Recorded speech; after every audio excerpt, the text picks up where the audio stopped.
ด่วนวันที่ 11 มีนาคม 2569 ประเทศไทย เตรียมรับมือพายุฤดูร้อน พายุฤดูร้อนไม่ได้มีแค่ฝนแต่ยังมาพร้อมลมกระโชกแรงฟ้าผ่าและลูกเห็บตก ภาคเหนือระวัง โดยเฉพาะจังหวัดเชียงรายเชียงใหม่ และลำปางอาจเจอฝนหนักและลมแรง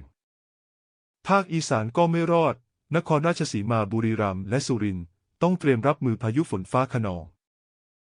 ส่วนภาคกลางโดยเฉพาะกรุงเทพและปริมณฑลเตรียมรับมือฝนฟ้าคะนองและฟ้าผ่า เช็คสภาพอากาศก่อนออกจากบ้านและระมัดระวังอันตรายจากพายุด้วยนะครับ